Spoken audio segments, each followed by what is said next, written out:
Вітаю вас, Олечка, вітаю сябры. Вітаю, вітаю. Калі ласка, абазначце нас сёння ў часе і прасторы.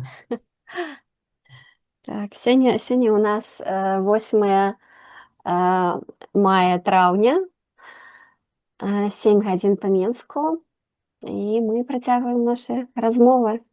6:06 па Вроцлаву, Варшаве. Вось Я так. цяпер паглядзеў, было 06:06.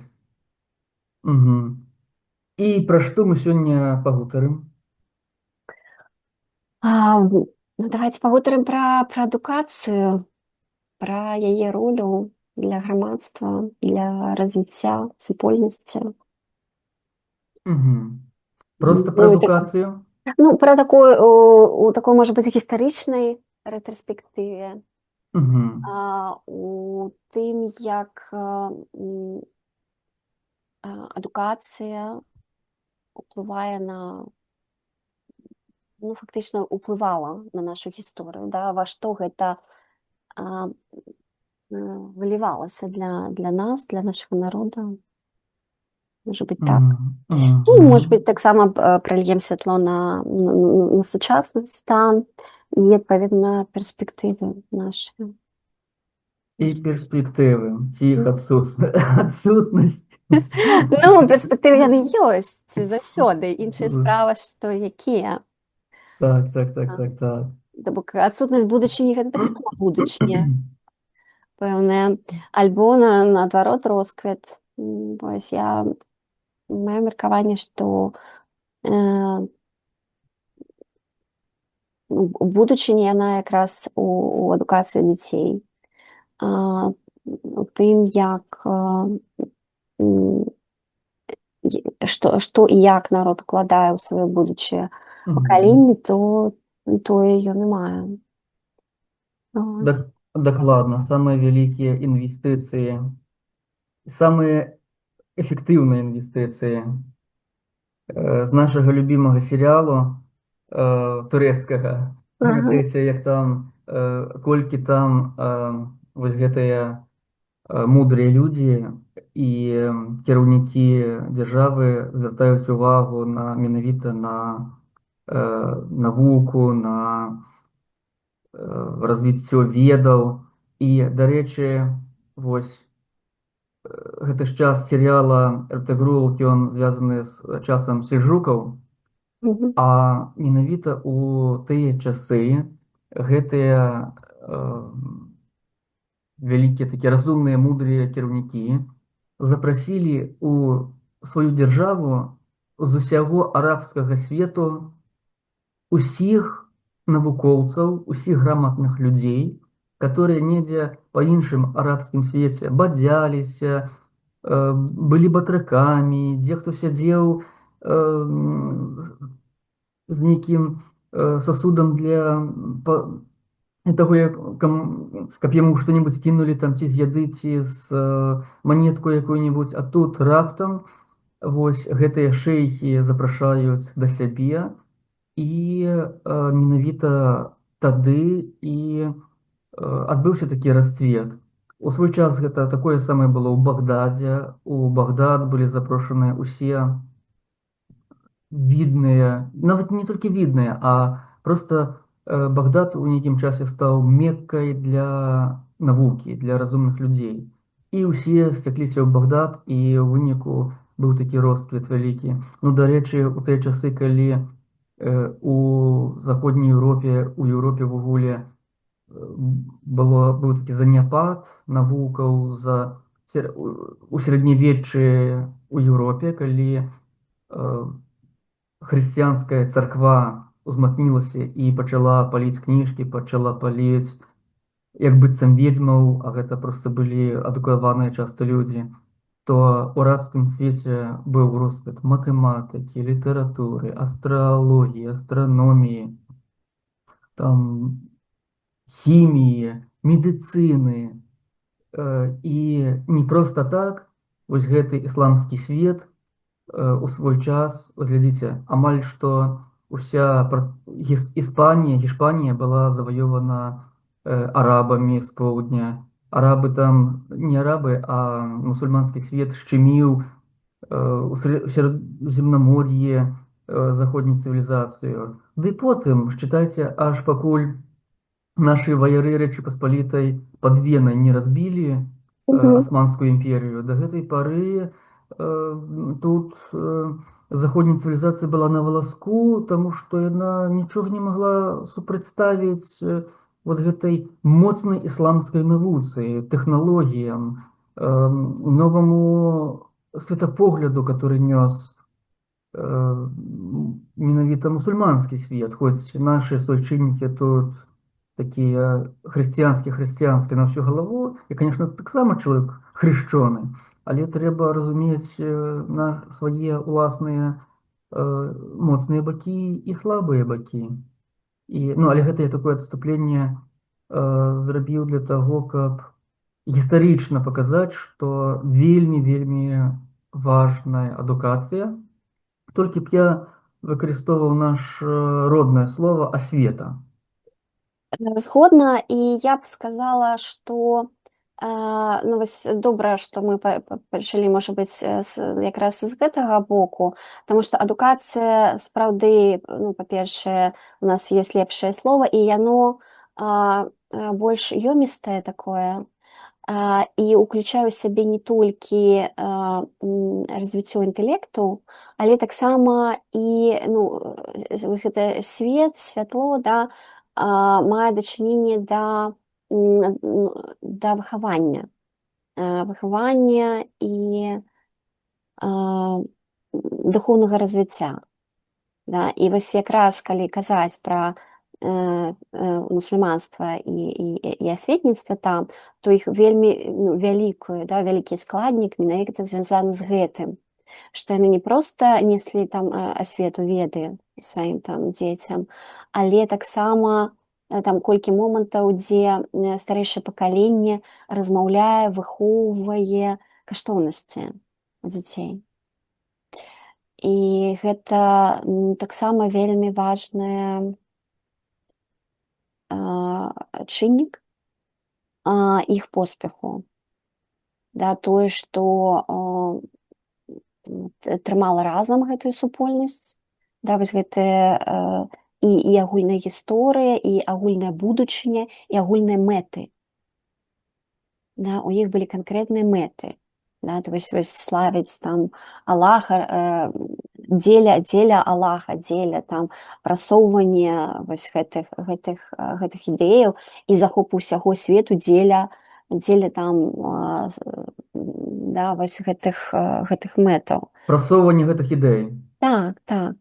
То бок вось мы з вами намацалі яшчэ, да, некалькі важных момантаў. Агульныя мэты, агульныя каштоўнасці. І гэтыя мэты і каштоўнасці выходзяць за межы такой чалавечага жыцця канкрэтнага чалавека і нейкай канкрэтнай карысці.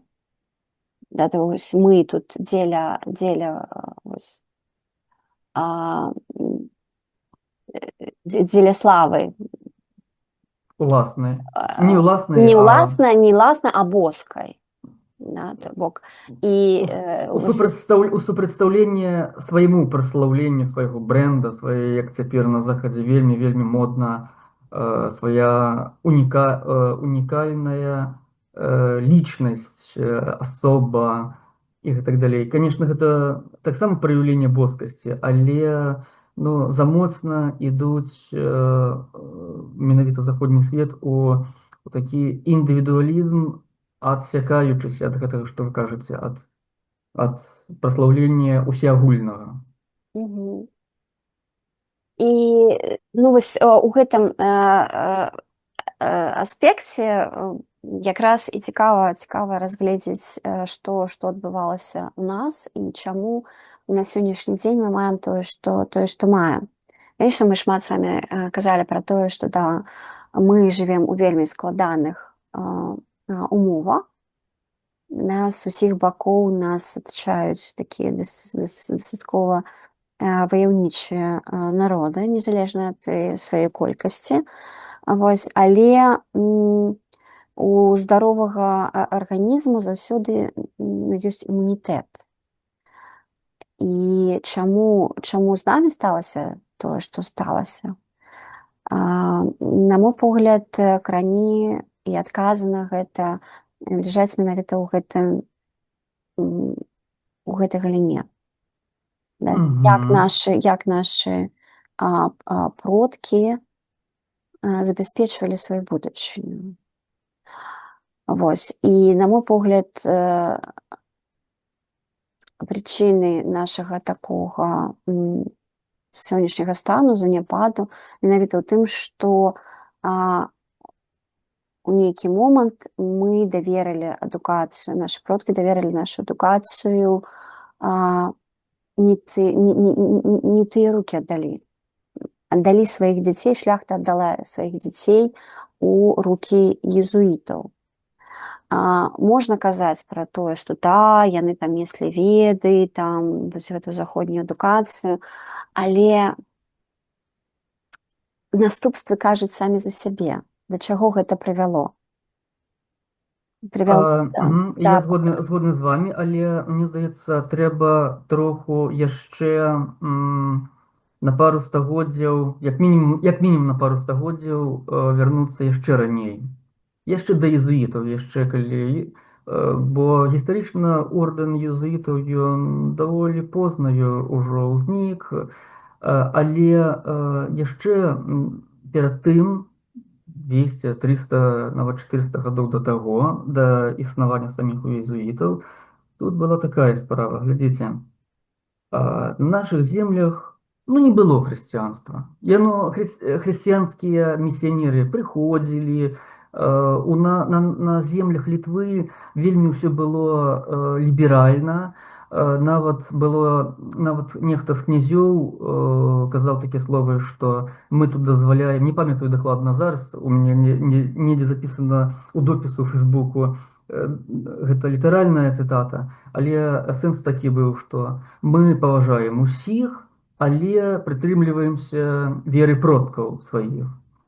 І таму прыходзілі тут і з усходу, і з захаду розныя місіянеры, нават мала таго, праз нашы землі, да нашых земляў нават будысты даходзілі, ёсць такія звесткі. З заходу заходзілі каталіцкія місіянеры, з усходу там праваслаўныя місіянеры. Акрамя таго, яшчэ былі некаторыя такія накірункі хрысціянства, которые існавалі да разделения на каталіцызм і праваслаўе. І яны тут таксама прыходзілі, прапаведавалі, іх ніхто не знішчаў, дакладней, часцей за ўсё не знішчалі, ўсё вольна было. Калі, канешне, яны не пачыналі наглець. Вось. Але вось калі ад гэтых місіянераў была непавага, канешне, не цярпелі тут нашыя продкі тых, хто называў дрэннымі словамі іх веру. Але, і глядзіце, у тыя часы, прыкладна ў тыя часы, ісламскі, мусульманскі мір шчыміць паўднёвую Еўропу. Забралі Малую Азію, сучасная Турцыя, мусульманскі мір зрабіў Турцыю, Ісманскую імперію нейкім такім, можна сказаць, маяком прасоўвання свайго светаразумення на захад. Балканы, Піренейскі полуостраў, там дзе Іспанія, усё гэта было пад мусульманскім светам. А чаму пад мусульманскім светам? Бо тады гэты свет сапраўды нёс святло у адрозненні ад хрысціянскага на той час цемрашальства. Калі навукі былі ў заняпадзе, калі чалавека за іншую думку палілі на агні, на кастрах, калі забаранялася ўсё, акрамя нейкіх забабонаў і нейкага вельмі прымітыўнага светапогляду. Ну, Вось. інквізіцыя, уся гэта Інквізіцыя. гісторыя. Так, так, так, так. І гэта прывяло ў поўны заняпад усяго заходняга свету, аж пакуль да эпохі адраджэння. А што такое эпоха адраджэння? Калі асобныя мысляры адкапалі недзе з тайных архіваў тыя кніжкі там Арыстоцеля, другіх антычных мысляроў, которые захаваліся нейкім цудам. Але гэта было ўжо, ну, прабачце, вельмі позна. Але яшчэ вернемся там до 13 стагоддзя, калі вось менавіта расла гэта Османская імперія з поўдня наступала на хрысціянскі свет, а з усходу на хрысціянскі свет пайшло монголо-татарское иго, так называемое. І пытанне тут такое, просто наши гісторыкі малююць вось надыход гэтых дзікіх монголаў, дзікіх татараў, як нешта такое вельмі негатыўнае. Вось тут жылі нашыя князі, нашыя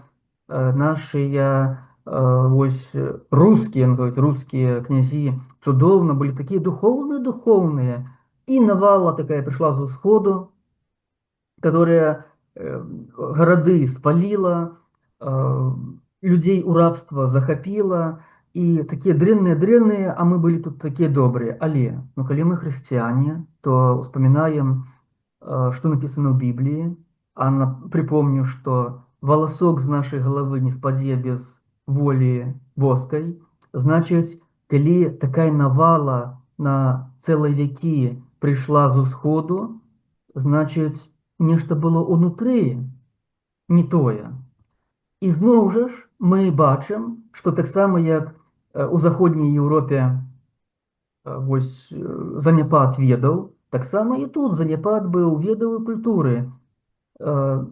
Заняпад звязаны з прыходам, калі у заходняй Еўропе гэта быў каталіцызм, то тут праваслаўе, которое нічым лепшым не адрознівалася, толькі православие не палило ведьмов, а топило в речках.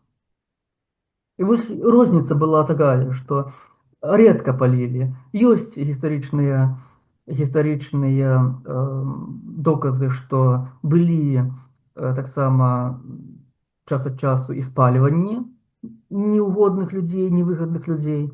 Але часцей за ўсё человека, которого боялись церковники, топили у рэчцы. Быў там такі рытуал, што казалі так, што ну, калі выплыве, то... значыць, Бог яго выратаваў. Калі не выплыве, то гэта значыць ведьма. Ну, зноў жа такі, гэта ўжо калі прыйшлі сюды розныя, да, святары праваслаўныя і каталіцкія. Хаця традыцыі таксама такія былі ў народзе, да, але яны ж не мелі такога маштабу ўсё ж такі, як у Еўропе. Да, гэта было больш такога, мела такія нейкія больш разовыя, нейкія насіла характар. Вы пра што маеце на ўвазе цяпер? Пра ведзьмакоў, ведзьмарак, да, вось як абыходзіліся з імі, што гэта не мела такога маштаба, як гэта было ў Еўропе. Ну, у нашых продкаў былі знахары, былі валхвы, былі святары, і напомню, што самае апошняе дахрысціянскае свяцілішча, ці правільней гаварыць нават не свяцілішча, а святыня. У польскай мове захавалася гэта слова, яны называюць не храм, слово храм, ну што ён, якую несе нагрузку, ну вот храм, срам, Бог его ведает, что это такое. Ну и отхранить. Храм, но не храм, а тут храм. Не наш корень, а святыня, святилище, не капішча, там, як пазней пачалі называць, не там нейкае паганскае капішча, а наша святыня, наше святилище. І вось астатняя святыня ці свяцілішча дахрысціянская Еўропы працавала аж до 1920, здаецца, ці 7 ці 8 года пад Мінскам. Пад Мінскам яно існавала, пакуль доблесныя НКВДисты не расстралялі валхва Севасцея. Волх Севасцей быў астатнім волхвам, які падтрымліваў вось гэта вечны агонь, который гарэў тысячамі гадоў, і менавіта на беразе Свіслачы адбываліся гэтыя рытуалы, адбываліся гэтыя нейкія там ініцыяцыі і гэтак далей. І гэта быў вельмі паважаны чалавек. Да яго шлі лячыцца, да яго шлі за парадамі, да яго шлі князі перад паходамі. І, дарэчы, вось глядзіце, з усходу ідзе навала Чынгісхана.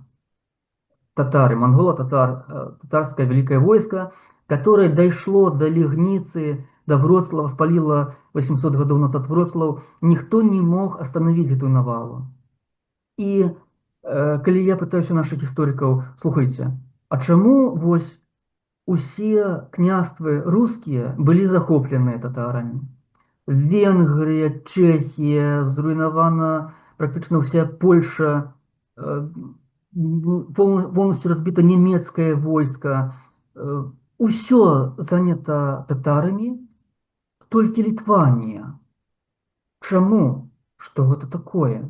Якая-то з'ява. Які тлумачэнні? Ну, мне кажуть так, ну Литва ж это были лясы и болоты, тому татары не сунулись в лясы и болоты. Я тогда пытаюся, цікаво, а чому яны сунуліся ў Москву? Там таксама былі такія самыя лясы і балоты, гэта Москва, Разань, Пскоў, Новгород. Новгород яшчэ большыя балоты і лясы, чым Літва. Разумееце, чым наша Літва. Я маю на увазе сапраўдную гістарычную Літву, а не Літву, которая цяпер абазначана. Вы прабачце, землі там, там Слуцк, там нават там по Падняпроўю, ну, чым яны адрозніваюцца ад паўночнай Украіны, которая полностью была захоплена татарамі? Нічым. І альбо да Вялікага Новгорада, ці якога Пскова, ці там Разані, Владимира, такія ж самыя лясы, яшчэ большыя балоты, і яшчэ мацнейшыя там маразы, яшчэ больш непраходныя пушчы, але іх яны ўзялі, іх яны рабавалі 300 гадоў, а ў Літву яны не сунуліся. Чаму? Ось цікава. А таму што на той момант Літва не была хрысціянскай. Яна прытрымлівалася веры продкаў. Політэізм быў. І не, гэта байкі. Не было ніякага політэізма. У наших продкаў быў монотэізм. А у іх была такая самая сітуацыя, як у сучаснай Індыі. Попросту нашыя навукоўцы з падачы, скажем так, нашыя навукоўцы са сваім хрысціянізаваным мысленнем не так гэта разумеюць. Яны думаюць, вось, паколькі быў там Велес, Пярун, то значыць шмат багоў. Не. Быў адзіны пан, адзіны сусвет, адзіны вышэйшы розум, а гэта усе астатнія былі персаналізаваныя сілы прыроды. Хочаце, каб Пярун не стукнуў у ваш дом, паважайце гэтую энергію, паважайце гэты кірунак. Хочаце, там, каб уражайны год быў, ці скаціна ўрадзіла, Велес паважайце іншыя энергіі прыроды. Хочаце там ачышчацца энергетычна, здароўе і так далей, вадзіцу паважайце, вадзіца сястрыца і так далей. Цікава, ви туди даєте інший якби погляд на гэты духовний, ну, скажімо так, ну, вчення. Ну, конечно, світопогляд. Тобто, а тоді, тобто, поклонінню ось менавіта Богу тоді не існувало?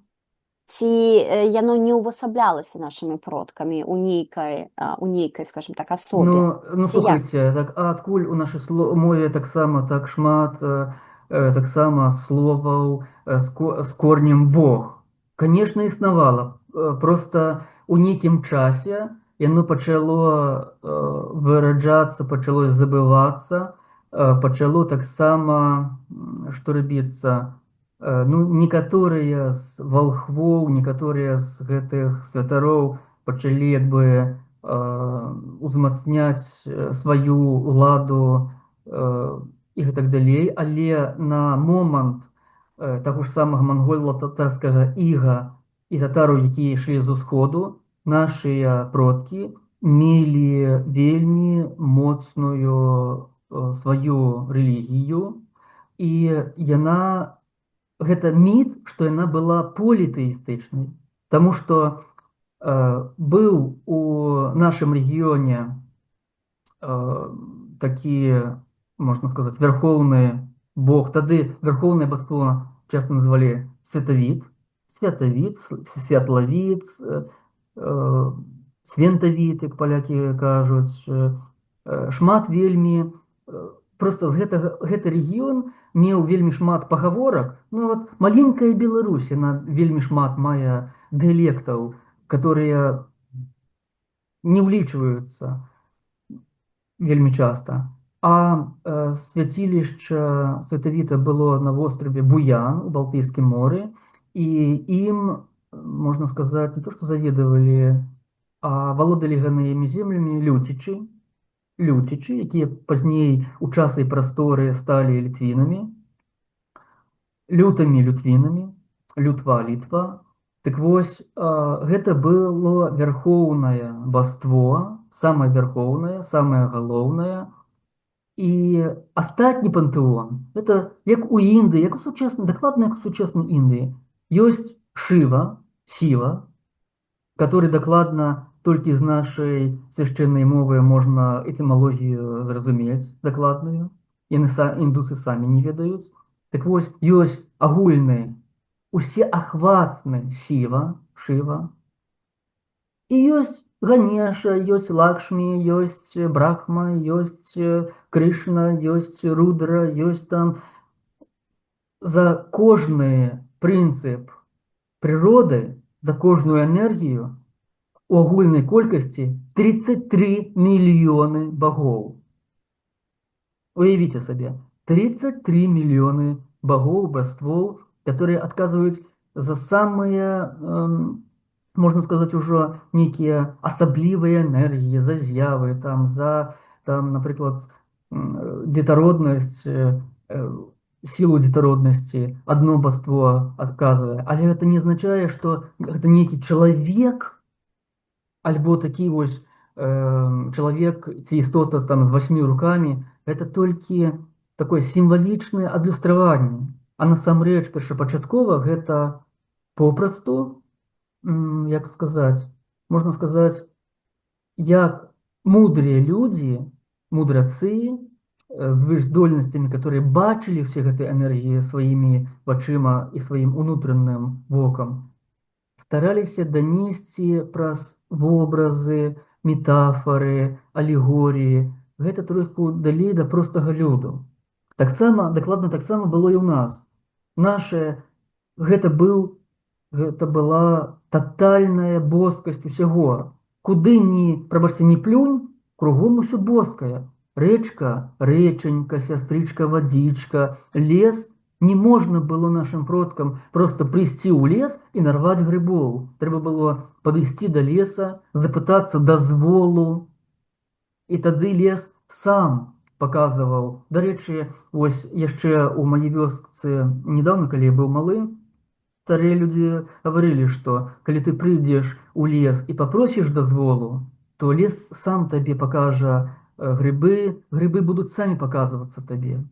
І расказвалі людзі, і сам ведаю, што некаторым людзям грыбы паказваліся, і за гадзіну чалавек мог набраць там хоць 10 кошыкаў гэтых грыбоў. А другі цэлы дзень праходзіў па кошыкаў яго, разумееце? Не можна было дрэва сечь просто так, трэба было запытацца, не можна было жывёлу забіць просто так. Усё боскае вакол. І дакладна з такой філасофіяй, з такім светапоглядам з усходу ішоў Чынгісхан. Там была рэлігія Тэнгры, татальнай боскасці ўсяго. І выходзіць тое, што вось гэтыя шаманы Чынгісхана, шаманы Тэнгры, у серыяле Эрдэгрул яны паказаны вельмі такімі брыдкімі. Ну, таму што турэцкі серыял Эрдэгрул, ён таксама ж мае такую афарбоўку ідэалагічную.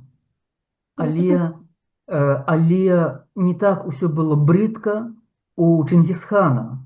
Ён таксама даў поўную волю навукоўцам. Вось яго гэтыя гвардзейцы, яго гэтыя галаварэзы, яны знішчалі там войскі чужыя, яны там бралі ў палон, але ім было забаронена чапаць навукоўцаў, людзей навукі, людзей рэлігіі, і ён даваў для іх поўную волю. Таму ягонае войска таксама валодала тэхналогіямі, яны валодалі ведамі як з усходу, так і з захаду. У адрозненне ад гэтых рабоў боскіх, у которых ператварыліся князі рускія. Яны спачатку былі, пакуль яны былі не рускімі, пакуль яны былі прытрымліваліся сваей веры продкаў, яны былі моцнымі. Як яны сталі рускімі, праваслаўнымі, яны сталі рабамі, яны перасталі быць адзінымі з гэтым сусветам, а Чынгісхан са сваім войскам, яны таксама, як та ж самая Османская імперія на Заходняй Еўропе, у Заходнюю Еўропу несла вось гэту іншую ідэю, іншую моц і гэтак далей. І на той момант, калі нашыя продкі яшчэ былі не хрышчоныя, у мяне тут некалькі гіпотэз ёсць. Першая гіпотэза тое, што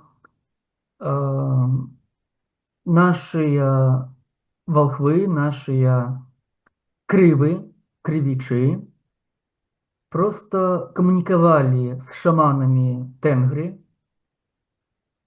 візуальна, не візуальна, а так і вось на фізічным узроўні, альбо нават на метафізічным, таму што гэтыя людзі маглі, як сучасныя ламы буддійскія, яны могуць камунікаваць тэлепатычна з розных кантынентаў адзін з адным. Ім не патрэбна сапраўднаму ламе тыбецкаму, не патрэбны мабільны тэлефон, каб паразмаўляць з іншым ламам там недзе схаваным у Тыбеце, альбо который падарожнічае па Злучаных Штатах Амерыкі. У іх ёсць тэлепаты.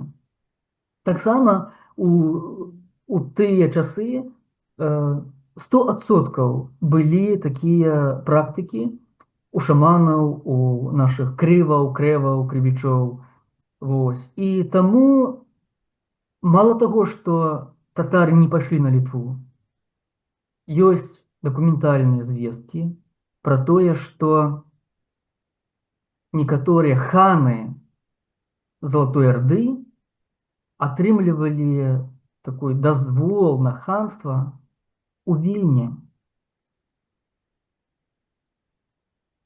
Можете сабе такое ўявіць? Не сустракала нідзе такой інфармацыі. Я сустракаў такія звесткі, што у Літве некаторыя ханы атрымлівалі, ось, як памятаеце, у гісторыі такое асабліва у гісторыі Русі, атрымаць ярлык на княства. І ўсе гэтыя князькі, маскоўскія, там, разанскія, гэтак далей, яны атрымлівалі ярлыкі на княства, гэта значыць дазвол быць князямі у Залатой Ардзе.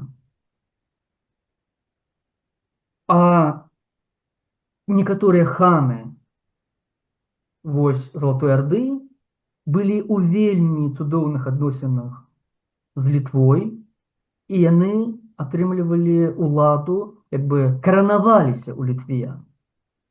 Нашымі словамі, калі гаварыць, каранаваліся на сваё ханства у Літве.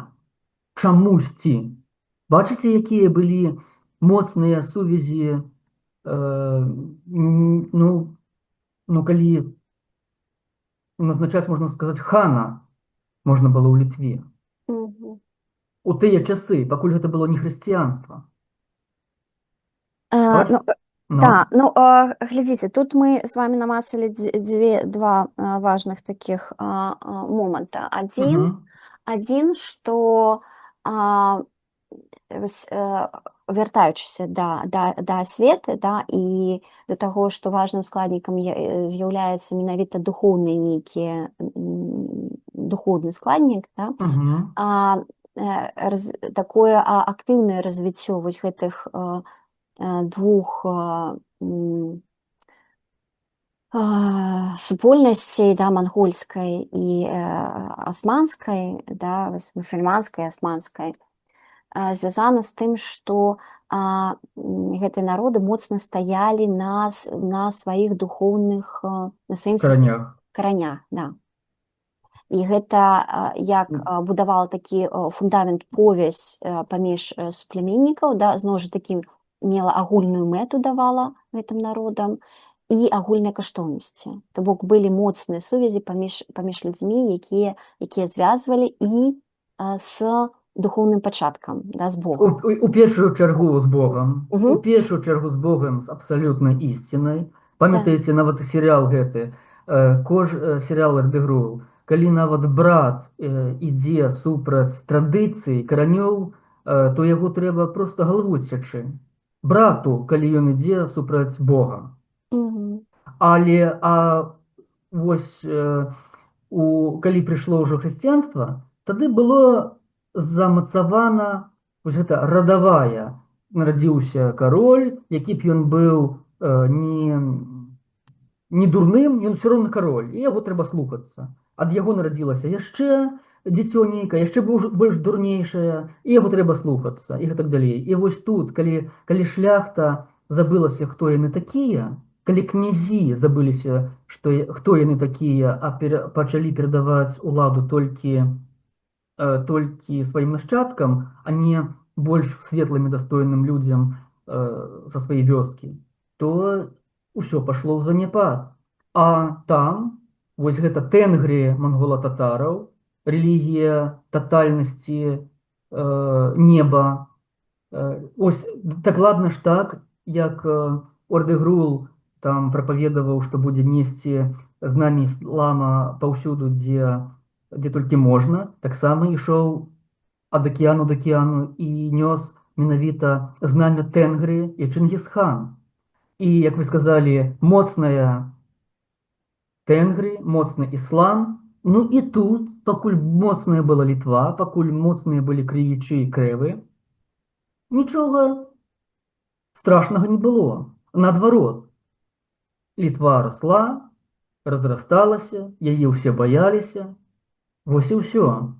Так, ну то бок да часоў яшчэ Вітаўта, да, мы бачым такі фактычна баланс, да, што існавала як вера продкаў, да, так ужо прыходзілі хрысціянскія плыні з розных бакоў, але аснова ўсё роўна яшчэ трымалася Вера продкаў. веры продкаў. Да, так вось каб закончыць сваю думку, што вось гэта асвета, да, вяртаючыся да нашай асноўнай тэмы сённяшняй, да, што асвета, да, перадача, гэта не толькі адукацыя, да, як інтэлектуальныя нейкія веды, а вось менавіта вось гэты духоўны стрыжань грамадства, да, ён існаваў у моцных вось гэтых супольнасцях, якія захоўваліся, развіваліся і асвойвалі як бы новыя іншыя тэрыторыі, яны аснова іх у гэтым. Гэта такі адзін важны пункт, што яны стаялі на сваіх каранях вельмі моцна.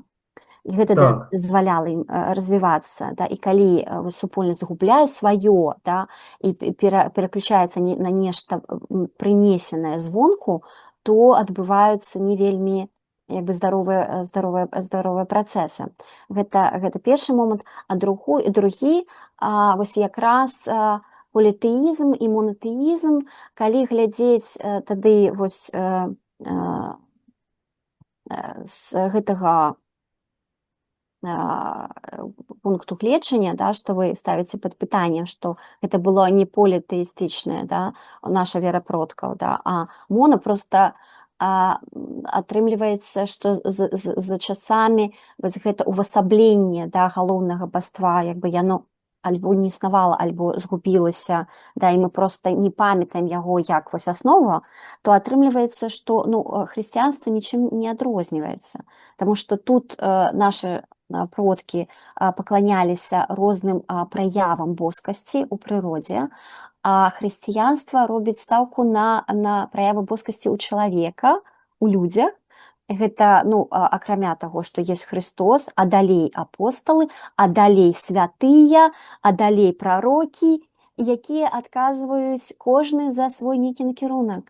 Да? Калі у хрысціянстве, калі чалавеку там у падарожжа, то ён ідзе ў царкву і моліцца аднаму святому, калі там трэба ачуняць, да, здароўе просяць у другога нейкага святога, да, і ёсць яшчэ Божья маці, і карацей атрымліваецца, што той же політэізм, толькі ў праявах больш чалавечых.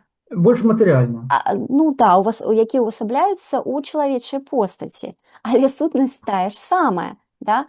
Проста гэты светаразуменне як бы ну, рухаецца менавіта больш у пакланенне нейкім з'явам, але праз чалавечую асобу. Вось гэта важны такі момант, я б сказала, можа быць, з антрапалагічнага такого пункту гледжання, што раней людзі пакланяліся менавіта вельмі моцна прыродзе, да, таму што створана Богам, і чалавек як частка сусвету, і вельмі ну, невялікая, да, што ёсць больш моцныя такія, можа быць, прыродныя з'явы, у якім чалавек вельмі там нейкая дастаткова маленечкая там пясчынка. І глядзіце, што якая эвалюцыя адбываецца менавіта у хрысціянскім, да, светапоглядзе, што ў аснову ўсяго ставіцца менавіта чалавечая постаць. Але пры тым і у тым і іншым ўсё роўна ну, можна казаць пра політэізм. Калі мы кажам, што у веры продкаў існавала вера ў адзіны пачатак. Так, існавала. Глядзіце, вось тут трэба зразумець кантэкст вось гэтай усей справы, якое называецца політэізм наших продкаў. Справа ў тым, што мы ж цяпер жывём у хрысціянскай навуковай парадыгме. А хрысціянская навуковая парадыгма нарадзілася тады, калі хрысціянства ішло да ўлады. Вось менавіта хрысціянскія ўсе кірункі, незалежна ўжо, Візантыя ці Рым, ішлі да ўзмацнення сваёй улады. І яны для таго, каб это ўзмацняць, па-ўсякаму, можна сказаць, імкнуліся дыскрэдытаваць сваіх канкурентаў. А гэта значыць вось гэтыя натуральныя веры продкаў розных народаў. І вось у Індыі, вось у нас справа ў тым, што наш Велес, наш Пярун, гэта роўненька такі самы пантэон, як у Індыі, толькі у часе і прасторы часта змяняюцца трохі нейкія гукі. Вось, назвы, можна сказаць, фанетычныя асаблівасці іншыя набываюць. Ну, а грэцкі пантэон, я думаю, што калі параўнаць, калі пачынаць параўноўваць, я думаю, што мы ўсё гэта знойдзем, да, проста пад рознымі назвамі, пад рознымі нейкімі, да, можа быць, там рытуалы розныя, але па сутнасці, па набору гэта будзе ўсё тое ж самае. Так, але я што хачу яшчэ раз падкрэсліць, што калі у той же самай Індыі прыязджае ў Індыю наш заходні чалавек, начытаўшыся кніжак пра індыйскія індыйскае многобожжа. А там Брамін говорить, ні, один ёсць Усевышні, ён называецца Махадэв, Шыва, і ёсць один Бог з вялікай літары, который абазначае агульную свядомасць усяго сусвета. Вот гэта слово Шива, Шыва, агульная, агульная свядомасць усяго сусвета. І ёсць ужо боги, маленькие, с маленькой литерки, боги, как башки, которые каждый из них отказывает за некий один маленький аспект. Там, за народжение детей, інший там за то, як дощ ішов, третій там за раку і так далі. І у нас було таке саме, і в Греції було таке саме, і повсюдь було таке саме. Бо тільки не зразумеючи, як гэта было, не пранікнуўшыся, можна сказаць, ісцінай, нехта пачынае пісаць дысертацыі, нехта пачынае некага крытыкаваць і так далей. А што датычыцца самого хрысціянства, я хочу сказаць, што гэта тое, што нёс Ісус Христос, гэта было вялікае светлае вучэнне святла, і трэба зазначыць, што Христос быў не адзін, Христос гэта званне, Ісус гэта імя, Христос гэта званне асобы чалавека, который дасягнуў такога ўзроўню духоўнага развіцця, які уваскрэс. Іх было досыць шмат у тыя часы, толькі Ісус стаў такім, которого узялі у выніку рымляне для прыклада, можна сказаць, ягоны прыклад для будаўніцтва новай рэлігіі для кіравання масамі. Вучэнне ж Ісуса было вельмі цудоўнае, вельмі высокае, вельмі светлае, яснае, але яно, можна сказаць, вырадзілася ўжо праз некалькі вякоў. Да 3 стагоддзя нашай эры ўжо практычна ўсё вырадзілася. Чаму?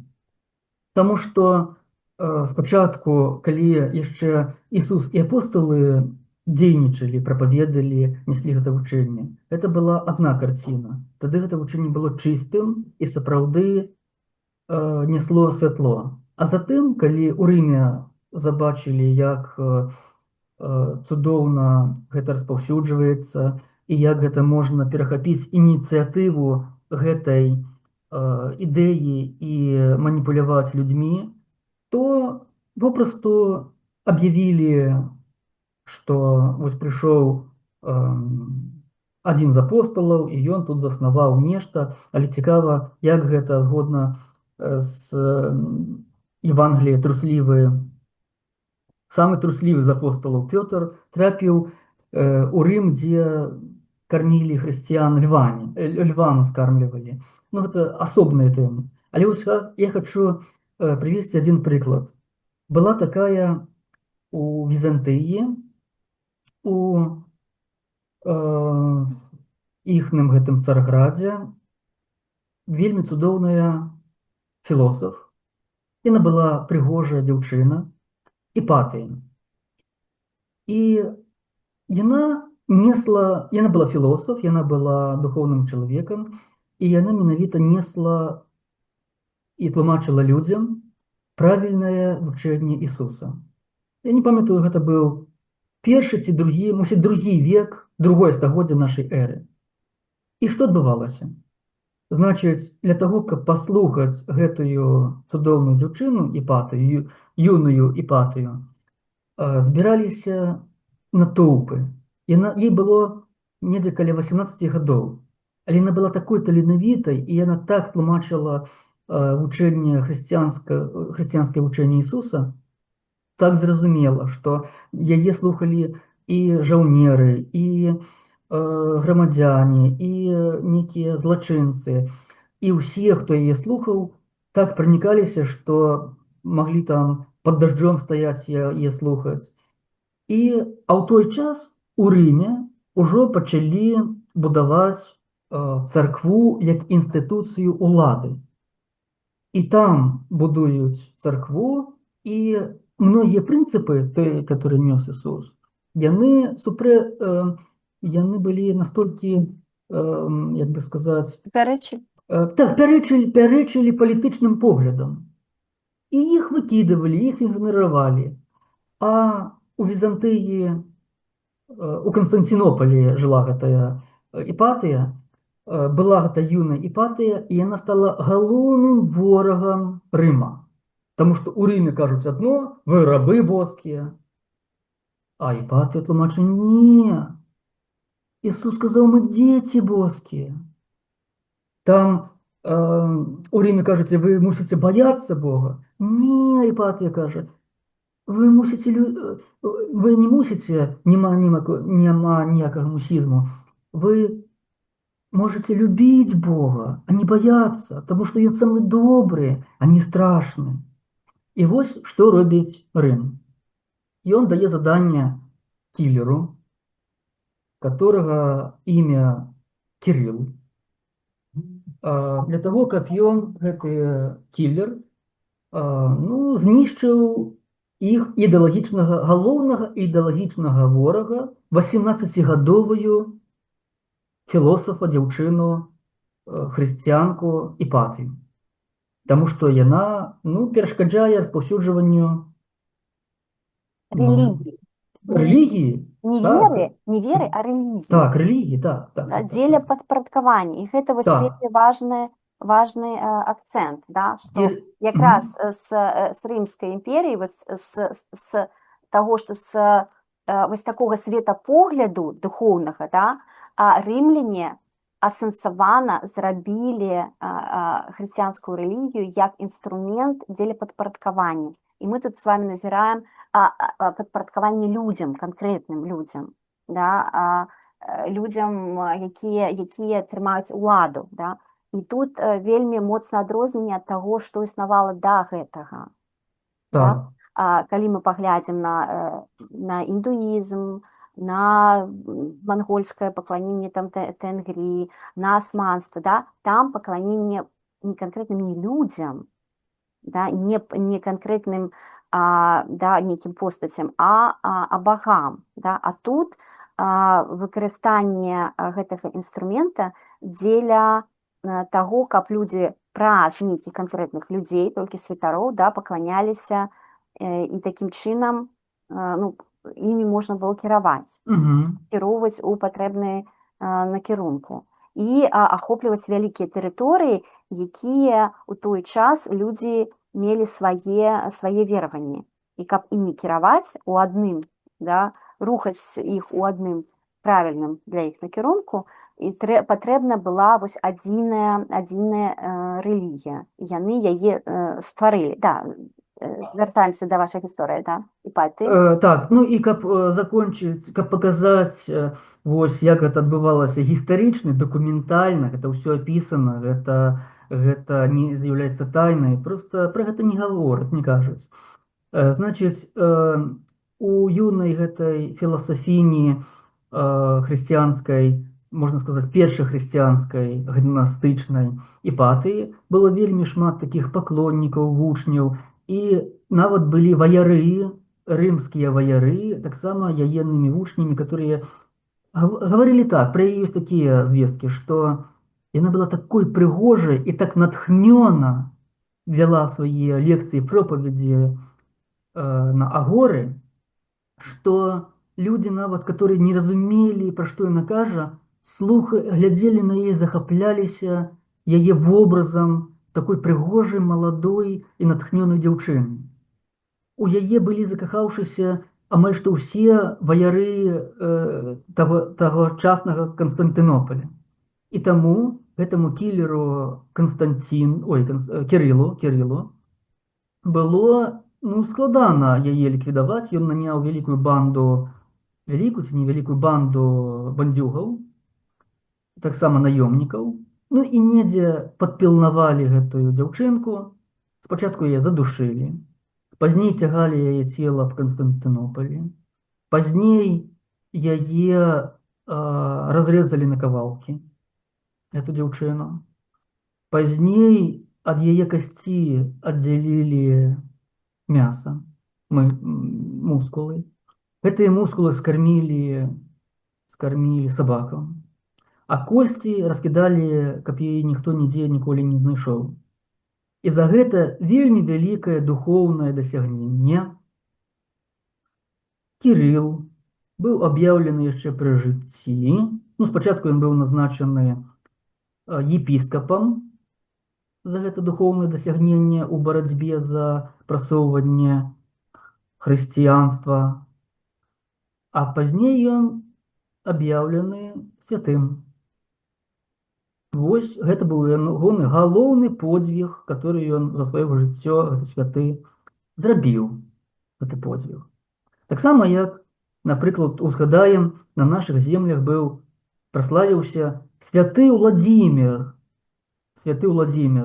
который хрысціў Русь, так называемую, который згвалціў Рагнеду, на вачах яеннай радні яе згвалціў, затым на яе вачах усіх забіў. І зноў жа ж гэты святы цімрашал, святы забойца, вось ён для ўсіх украінцаў і для ўсіх там іх братоў на ўсходзе, которых цяпер бомбяць, гэта святы. Вось гэта істота, сапраўдная істота. І, значыць, пра выраджэнне хрысціянства як вучэнне, гэта адбылося ўжо ў 3 стагоддзі. Пазней з кожным царкоўным саборам з свяшчэнных кнігаў, з Бібліі выкідываліся цэлыя кавалкі тэкстаў, которые супярэчылі палітыцы і маніпуляванню людзьмі і гэтак далей. І таму адбываецца так, як адбываецца. Але яшчэ я хацеў звярнуць вашу увагу вось на што. Ось глядзіце, мы успаміналі слова рэфармацыя, аднаўленне, адраджэнне, тады, калі у гэтай цёмнай сярэднявечнай Еўропе смелыя вельмі мысляры знайшлі недзе ў тайных архівах трактаты антычных філосафаў, арабскія кніжкі. Дарэчы, арабы і мусульманскі свет, который ваяваў у Гішпаніі, на Балканах, менавіта ад іх далей у Еўропу трапілі вельмі шматлікія пераклады антычных філосафаў, персідскіх філосафаў, індыйскіх філосафаў. Менавіта дзякуючы гэтаму ісламскаму свету яны вярнуліся у Еўропу, і пачалася гэта эпоха адраджэння навукі, мастацтва, культуры. Вось гэта уся прыгажосць сучаснай Еўропы, гэта дзякуючы адраджэнню.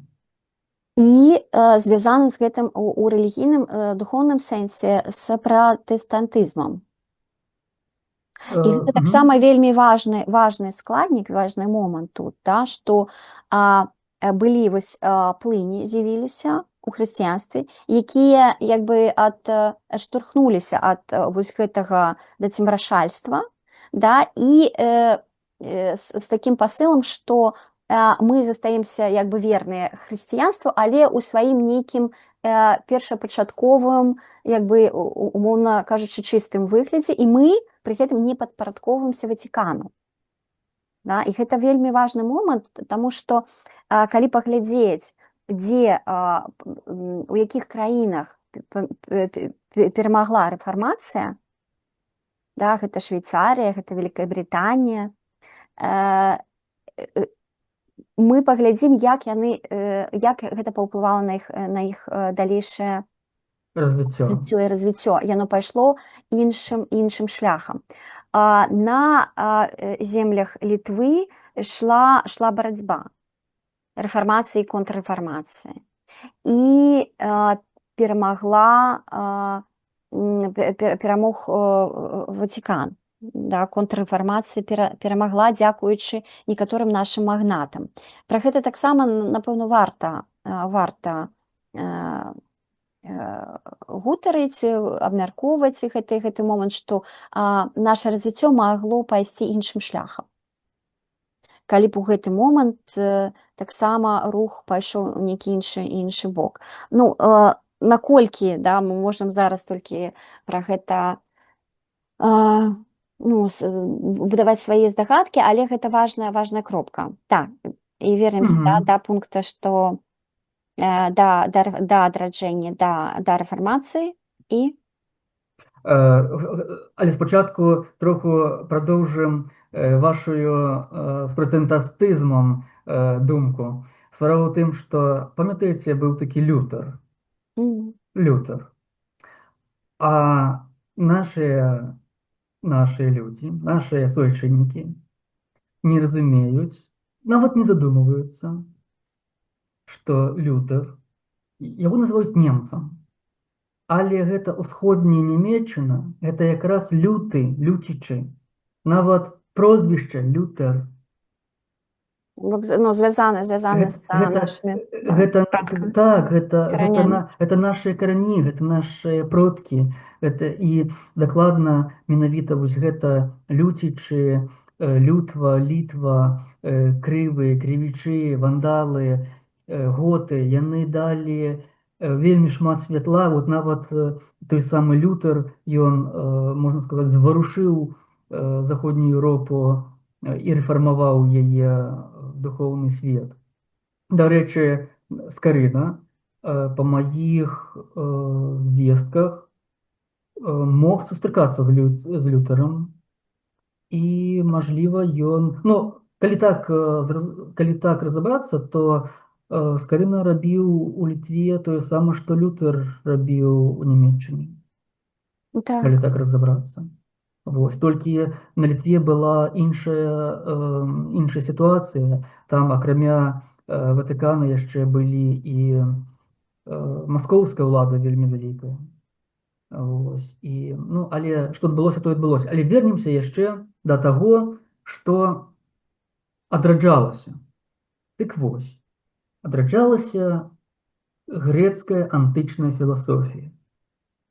Старажытная філасофія, старажытная навука, старажытная думка, старажытнае светаразуменне. І ўспомнім, вось цяпер адукацыя, гэта універсітэты, школы, інстытуты, акадэміі навук.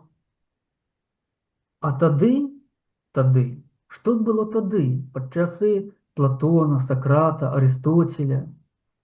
Тады былі, напрыклад, акадэмія. Што такое акадэмія? Это там, дзе хто? Філосаф размаўляў, акадэмія называўся Гай, дзе філосаф размаўляў сваімі сябрамі, нават не вучнямі, а сябрамі, которые дыскутавалі, простыя людзі, которые гутарылі. Вось яны хадзілі па гэтай акадэміі, па гэтаму Гаі і размаўлялі. Лікей альбо ліцэй Арыстоцеля. Гэта таксама мясцовасць, дзе Арыстоцель размаўляў са сваімі вучнямі. Маленькая група людзей, которая збіралася і дыскутавала, разважала, тлумачыла з'явы прыроды, старалася нешта разам зразумець. Гэта не было фінансавання ні ад ураду, ні ад кога. Проста людзі разважалі паміж сабой. І я шукаў вось нашыя назвы, нашыя адпаведнікі, ось як можна назваць для нас, для крывічоў літвінаў, нешта падобнае. Вось, напрыклад, ёсць слова дзядзінец, дзе дзядзінец, часта яшчэ кажуць дзяцінец, гэта агульнаславянская назва цэнтра вёскі, дзе вечарам пасля таго, як заканчиваліся працы, збіраліся людзі, і старыя людзі нешта расказвалі, нейкія байкі, нейкія гісторыі, маладыя людзі слухалі, дзеці там таксама, хто прыслухаваўся. Але яшчэ ёсць вельмі цудоўнае наша слова святліца. Святліца гэта пакой, дзе таксама збіраліся людзі, каб пагутарыць, каб нешта абмеркаваць, каб разам паспяваць, каб старыя прасказвалі сказкі ці быліны, ці нейкія паданні. А напомню, што у старажытнія часы згодна з ведыйскай традыцыяй, згодна са старажытнімі індыйскімі трактатамі, не вялося запісаў. Чаму? Таму што памяць людзей была вельмі добрая, звязана гэта было з касмічнымі працэсамі. Менавіта касмічныя працэсы, а 5000 гадоў назад пачалася эпоха калі-югі, калі, можна сказаць, духоўнай энергіі на ўсю зямлю з цэнтра галактыкі паступае менш, і інтэлектуальны ўзровень, ўзровень памяці людзей, ўзровень здольнасці людзей патрохі змяншаецца, і памяць таксама. І 5000 гадоў назад, калі перад началам гэтай эпохі сабраліся мудрыя людзі, і яны ведалі, што гэта пачынаецца, і рашалі, што рабіць, таму што знікне вучэнне. І тады было прынята упершыню весці запісы трактатаў вучэння на матэрыяльныя носьбіты. А да гэтага часу ўсё перадавалася толькі вусна, з пакалення ў пакаленне, памяць была вельмі добрая. Каб вы разумелі, што нават цяпер ёсць браміны, которые ўсё жыццё вучаць на зубок дакладнае літаральнае гучанне цэлага трактату. І вось ён сядзіць і цэлы дзень пяе, паўтарае гэтыя трактаты, такія мантры. Ёсць такія святыя месцы, дзе гэта адбываецца. Вельмі ўражвае, вельмі энергетыка, цікавая, файная такая, гаючая нейкая і успакаиваючая. Хоць ты нічога не разумееш, пра што ён там на санскрыце спявае. Вось. Але менавіта ў гэтых нашых святліцах перадавалася вучэнне. Перадавалася вучэнне, і яшчэ вось наша адукацыя альбо асвета сучасная. Тут як бы такі сучасны асноўны пасыл перадачы ведаў. Але згодна з старажытнымі ведычнымі трактатамі, веды гэта не інфармацыя. Веды гэта не звесткі, там, дзе Амерыка знаходзіцца, колькі там электронаў у атама гелія. Не, гэта не веды.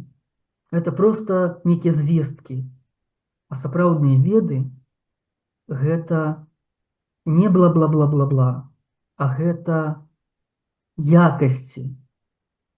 Ну, я б сказала, светаразумення. Гэта якасці характара, гэта ўменне здабываць веды, гэта дух Божы, гэта святло душы, гэта вось, напрыклад, дабрыня, вось гэта веды, гэта якасці, боскія якасці і шлях да іх здабыцця. Вось гэта сапраўдныя веды. І пакуль гэта перадавалася нашымі продкамі, вось гэты дух, напрыклад, смеласць, дух смеласці, дух адважнасці, дух імкнення да ісціны, дух разумення, моц разумення. Тут нават саміх гэтых кніжак не патрэбна для чалавека, который валодае вельмі добрай інтуіцыяй, і, як цяпер вельмі папулярнае слово, там, падключэнне да хроніка Акашы. Хоць ніхто не разумее, што такое Акаша, але ўсе пра гэта гавораць. А нашыя вось гэтыя валхвы, там, крэвы, на ўсходзе шаманы, у Індыі браміны, яны валодалі гэтым падключэннем. Вось. Але, зноў жа ж падкрэслю, вось галоўны вось гэты вот дух яднання з боскасцю. Калі гэта ёсць, то тады будзе яднанне і за сваёй сям'ёй, і за сваім народам, таму што увесь свет з'яднаны вось гэтым Божым духам. У кожнага з нас боская іскра, гэта ёсць у кожнай старажытняй рэлігіі, з кожным старажытным вучэнні. І калі гэты дух нясецца традыцыяй, тады ўсё цудоўна. Як толькі гэтага яднання няма яднання тады у народзе, у сям'і. І што адбылося з прыходам хрысціянства? Стала вельмі шмат маленькіх княстваў. Каждому з іх сказалі, што ты ж стаўленік Божы, і вось ты, як стаўленік Божы, епіскапу там ці яшчэ там каму-нибудь, патрыарху, збірай дань там ад гэтых людзей і перадавай там, завязём потым адныя ў Ватыкан, дань, другія там Канстантынополь. Вось, і вось гэтых разрозненых князькоў Чынгісхан са сваім вялікім тэнгры, як кролікаў за вушы павыдзёргіваў. Вось і ўсё. І пакуль нашы князі трымаліся свайго, яны таксама былі пад аховай агульнага баства, Святавіта, як называлі там, альбо яшчэ Усявышні. Усявышні. Ёсць такое наше слово ў ўсіх старажытных слоўніках Усявышні. Вось. Галоўны. Бог богоў. Яшчэ Бог богоў, як Махадэв, альбо так, Махадэв у нашых продкаў Бог богоў. Вось. Ён агульны, а башкоў розных там вельмі шмат. Вельмі шмат. Ёсць боствы, которые адказваюць за асвету. Іх называлі светачы, светаношы. Вось так. І нават за гэта ёсць, але ўсё ад агульнага, уся вышняга Бога богоў. Вот усё яму служыць. Так вось, гэтая традыцыя, калі вакол нейкага мысляра аб'ядноўваюцца іншыя людзі, і яны мазгуюць, абмяркоўваюць, яна нарадзіла усё самае добрае, што ёсць у заходнім свеце. Усе гэтыя філасофскія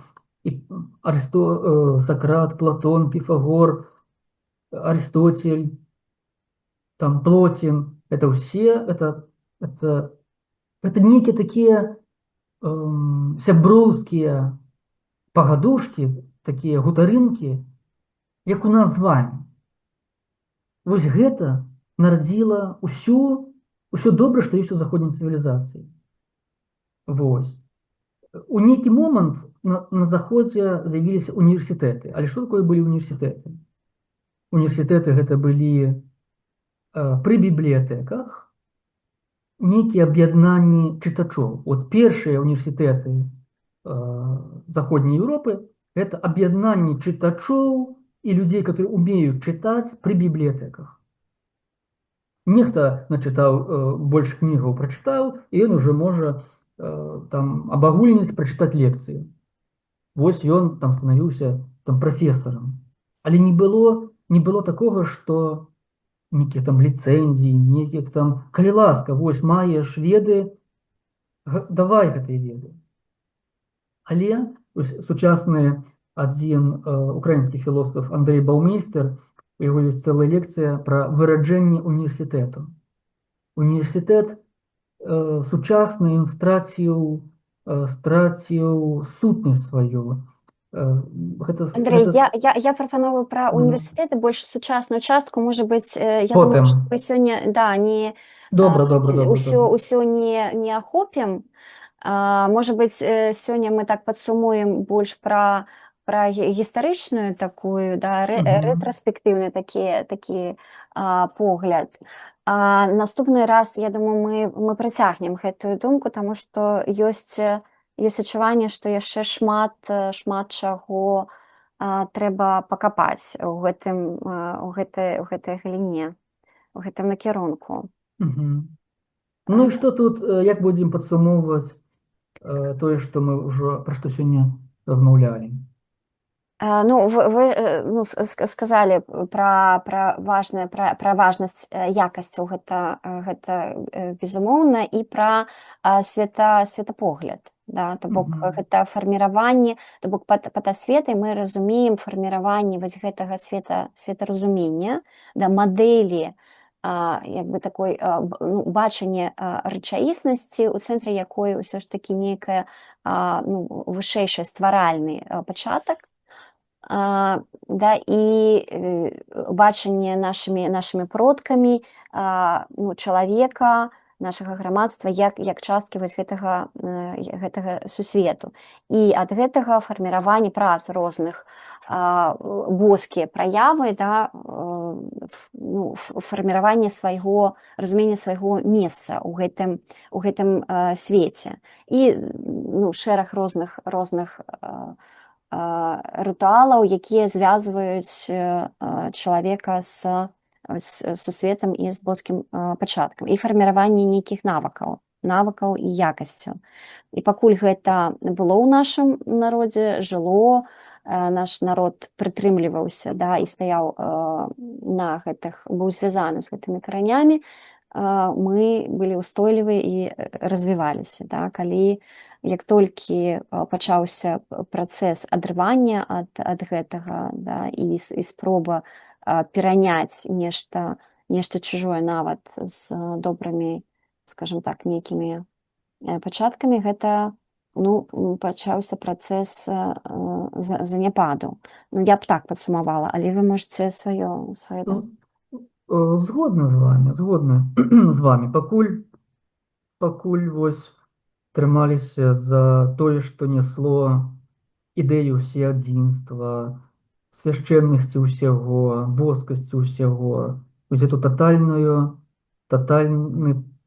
пантэізм, тотальнае панства, як і тэнгры у Чынгісхана, як і Аллах у мусульманскім свеце, таму што Аллах гэта ж таксама, калі перакласці са старажытняй арабскай мовы, это звучыць так: Аль-Иах, адзіны Гасподзь, который адзін. І альбо Один вікінгаў, Один скандинаваў, Один адзін. Все, кропка. Вось. І мы ўсе дзеці гэтага вялікага касмічнага адзінства, вышэйшай свядомасці сусвету. Пакуль гэта было, ўсё было цудоўна, як пачалі ўсё дзяліць, як пачалі гаварыць, хто лепшы, хто горшы, ці праваслаўны, ці католік. Справа ў тым, што нават у хрысціянстве ёсць некаторыя кірункі, сектантскія кірункі, которые прыйшлі да гэтага універсалізма. Здаецца, гэта секта так і называецца універсалісты. У Злучаных Штатах Амерыкі яна існуе, і калі я знаёміўся з іх вось вучэннем, то яно гэта чыстая парадвайта кашмірскага шаваізма. Гэта тое, што ўсё боскае, Бог ва ўсім, Бог у каждым атаме і гэтак далей, а не толькі на крыжы прыбіты цвякамі, разумееце? Самае цікавае, што і выбралі ж з усяго вучэння светлага, радаснага вучэння Ісуса сімвал, калі яго прыбілі на крыжы. Чаму не сімвал, калі ён у небе? Чаму не сімвал, калі ён радуецца? Чаму не сімвал, калі ён ацаляе, альбо там даруе сваім ворагам, альбо не звесіўшы галаву, змучаны, прыбіты на крыжы, таму што ну, пакуты, ён фактычна цярпеў, такое. пакутаваў, і вы пакутуеце, працуеце, аддавайце нам дань, дзесяціну, таму што вось ён цярпеў, і вы цярпіце. Ну, гэта асобна вялікая тэма, што як з такога духоўнага, высокадухоўнага вучэння, да, з такой асветы духоўнай зрабілі зрабілі вось, ну, тое, што зрабілі. Да, якія ўзялі сімвалы, як імі карыстаюцца, якія несуць месседж дзеля ну, выключна падпарадкавання людзей, да, не дзеля духоўнага росту. Так. Ну и, А конечно, цензура святого Писання, цензура Євангелій. До речі, увесь час інквізиції палілі, у тым ліку, усе звесткі, першыя звесткі пра хрысціянства, калі знаходзілі іх. І думалі, што ўжо ўсё падчысцілі альбо спалена, або ў архівах Ватыкана. Але пасля вайны, прыкладна там 47 ці 49 годзе, у пустыні каля паселішча Кумран, пяшчэры знайшлі кумранскія у пячорах світкі, дзе вялікая бібліятэка тэкстаў, хрысціянскіх і дахрысціянскіх тэкстаў. Вось там можна знайсці не толькі кананічныя 4 Євангеліі, там можна іншыя пісанні, іншыя Євангеліі. І нейкі час, пакуль не прыехалі з Ватыкана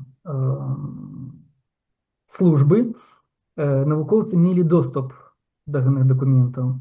І шмат чаго было зроблены, там нейкія копіі перапісаны, і вялікая колькасць гэтых матэрыялаў перакладзена на расійскую мову рускай апафікрычнай студыяй. Ну і маем доступ да гэтых матэрыялаў. Конечно, гэта матэрыялы не для кожнага, там трэба думаць, там трэба ўзвешваць, каб іх чытаць, трэба ведаць і сучасныя Евангеліі, і эзотэрыку, і метафізіку, але вось хочу успомніць нашим слухачам, што такое ёсць. Вось тое, што дайшло да нас праз 2000 гадоў без цэнзуры. Не ўсё, конечно, там не ўсё захавалася, нейкія адрывачкі часам, але шмат чаго, што заставляе па-іншаму взглянуць на ўсё хрысціянства. І, мажліва, прыйдзе час, калі яно будзе таксама рэфармавана калісьці.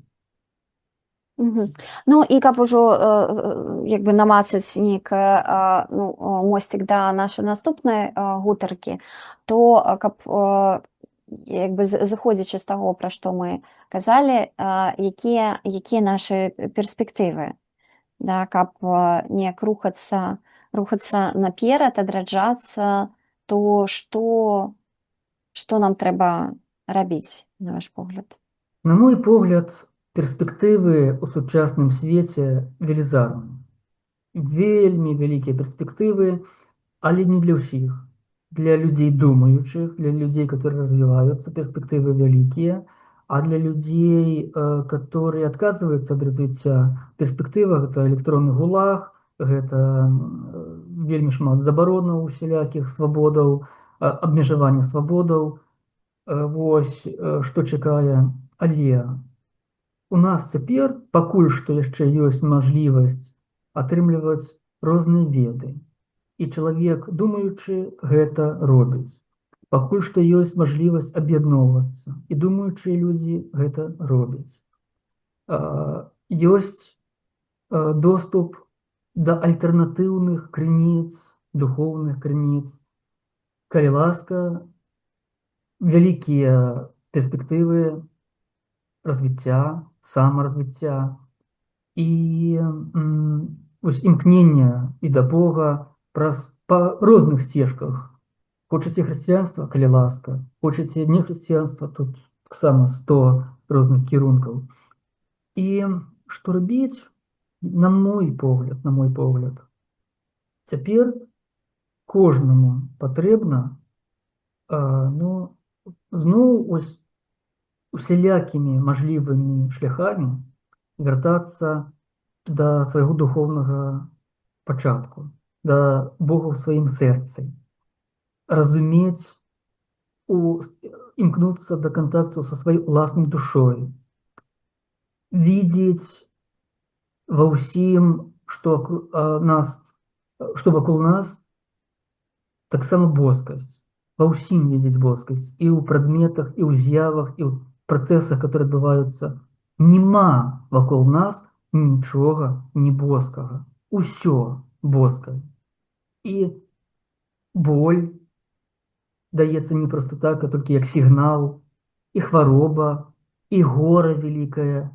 Гэта вялікая багадаць, як мы ўжо гаварылі пра гэта слова. Гэта вялікая багадаць для таго, каб прыпыніць нейкія памылкі чалавека, заставіць задумацца аднаго чалавека, альбо ягоны род, альбо цэлы народ, задумацца пра нешта, куды вы ідзіцё, хто вы такія.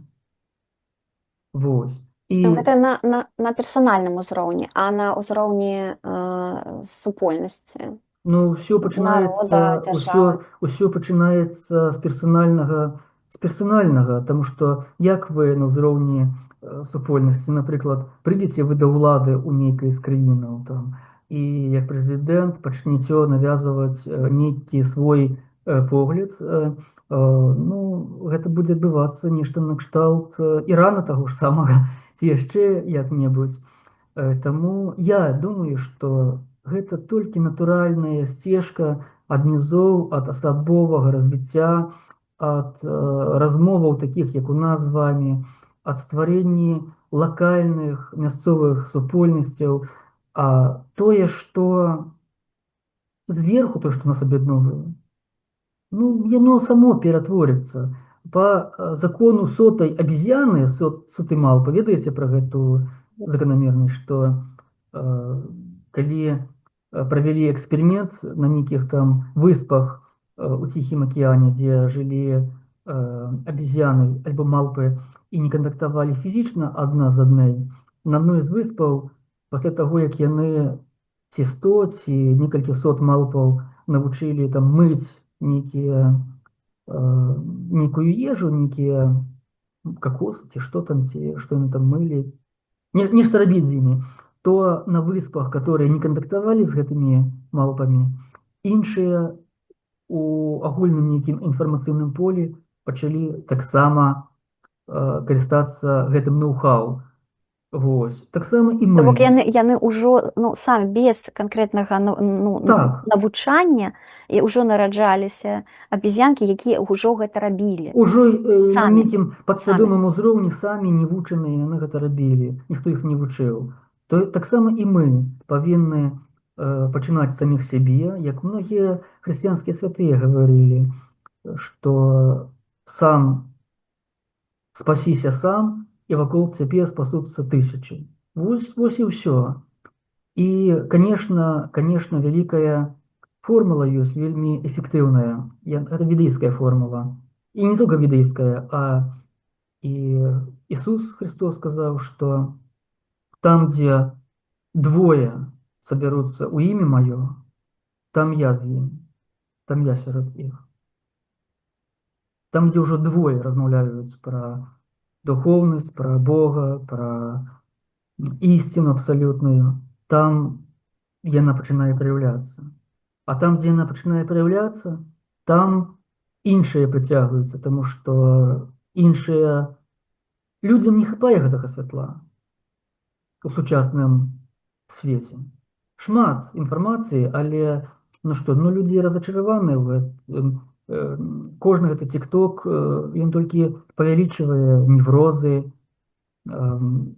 Людзі ходзяць, гадамі ходзяць да псіхатэрапеўтаў, у псіхіятраў ім назначаюць хімію піць. А адзін добры духоўны трактат, і чалавек ператвараецца сам у лекара, сам у лепшых псіхолагах. Вось і ўсё. Вось. Так, і так, то бок вяртацца самім да святла, душы святла, сваёй. і далей гэта пашыраць. Я думаю, што на сёння мы з вами закончым на гэтай ноце і працягнем наступны раз гэтую тэму. Добра, на мой погляд, добра. яна яшчэ не вычарпаная. Яшчэ ёсць шмат пра што мы можам тут Паразважаць. Поразважать, так. Добра. Продовжуємо у наступну п'ятницю. Тады жадаю вам цудоўнай пятніцы, цудоўных выходных. Субота, нядзеля хай будзе благословленной. Так, да, І до навзаєм. наступного споткання. Навзаєм, да, до зустрічі. Дякую, до зустрічі.